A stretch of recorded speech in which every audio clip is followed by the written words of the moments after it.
The real reason you struggle with self-sabotage is because you don't fully believe, you aren't resolved in who God says that you are and what He says about you.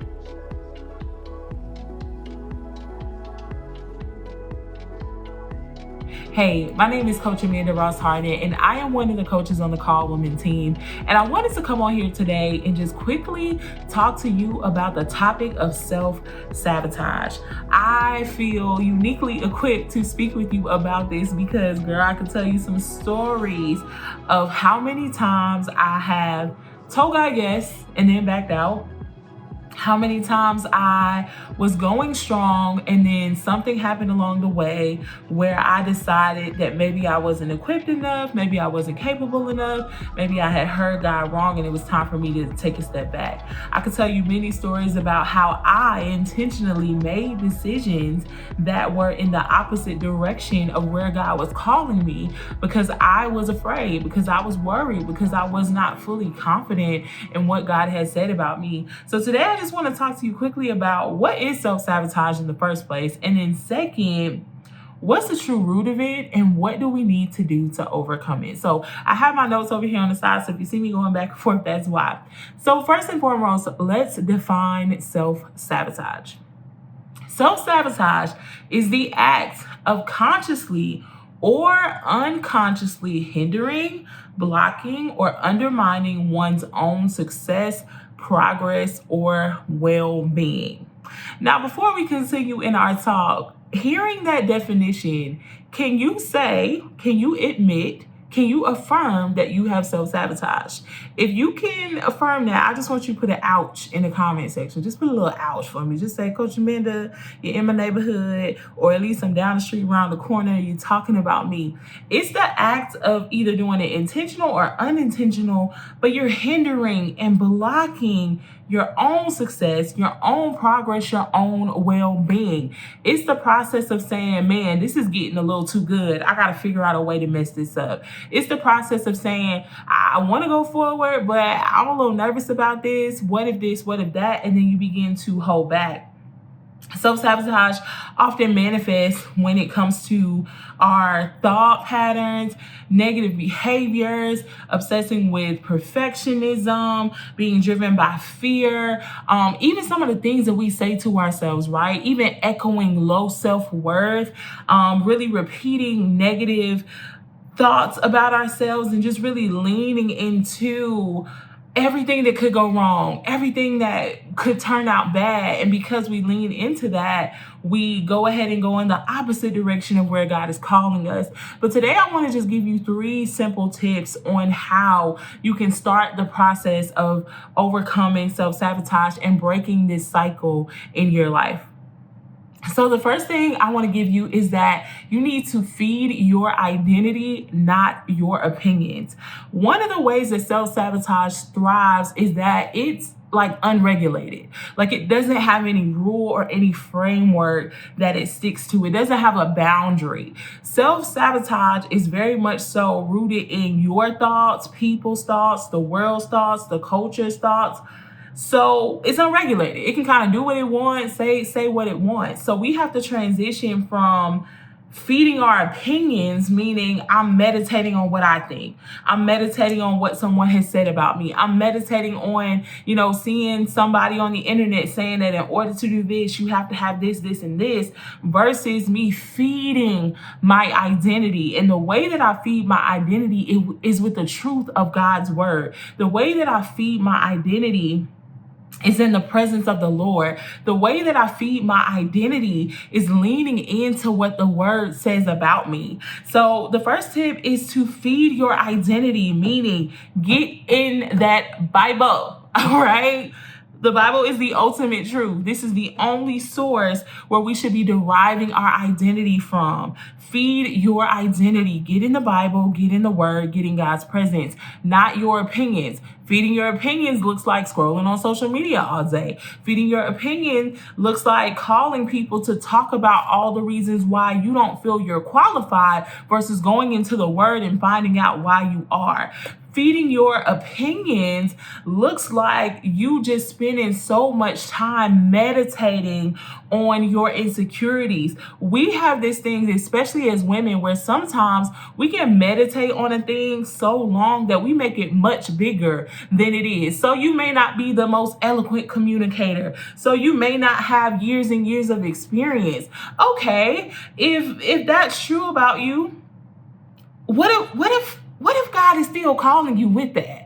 What if God is saying, okay, you may not be as eloquent in speech, but when I allow my spirit to influence what you're doing, it's going to flow out in a way that you never imagined possible. But if we spend time feeding our opinions, we magnify that thing, and what may have just been a little thing that we need to work on becomes this big blocker where we're like, because of this thing, I can't move forward. So again, I want you to feed your identity and not your opinions. The second thing I want you to do is surrender control of the journey. Surrender control of the journey.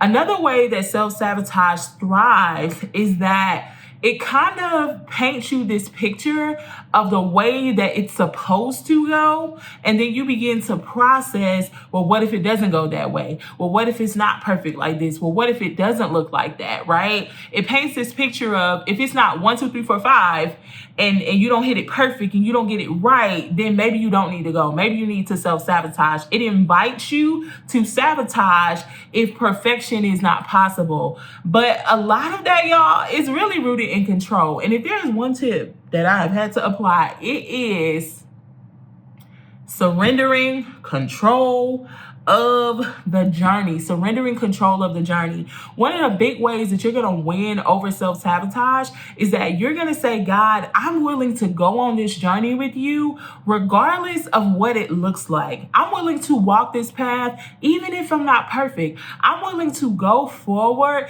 even if I don't have all the details and I don't know all the things and I don't have all the things together. For a lot of us, our obsession with control is fueling our self-sabotage, because self-sabotage is in our ears saying, well, you don't know about this and you're not sure about that, and what if this and what if that. And because of that, we are holding back because we feel like if I'm out of control, then it won't be perfect. And if it's not perfect, then it won't be good enough. And if it's not good enough, then I'll fail. And if I fail, then people will make fun of me. And then if people make fun of me, then everything they said about me when I was 5 years old is going to be true, right?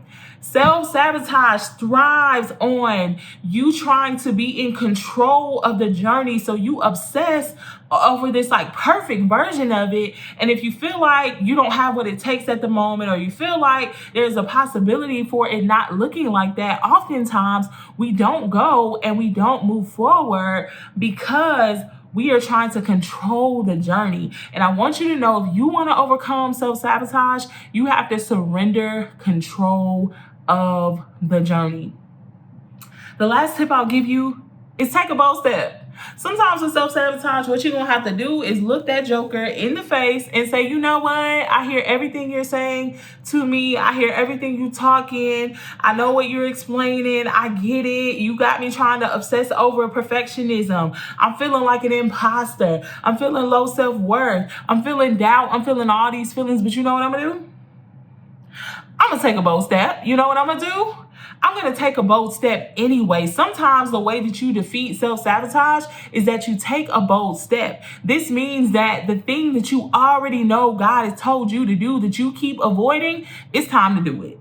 This means that the thing that you're supposed to be working on, that you continue to put off and you putting everything else in front of it, and I can't do it because of this and I don't have time because of that. No. We're going to take a bold step. So you're going to find time this week, 30 minutes in your schedule, to work on that project, to write that book, to get into that program, whatever it is. Sometimes with self-sabotage, you really got to look it in the face and take a bold step. You want to know why? Because a lot of times when it comes to self-sabotage, we spend so much time listening to what it has to say that we begin to believe it.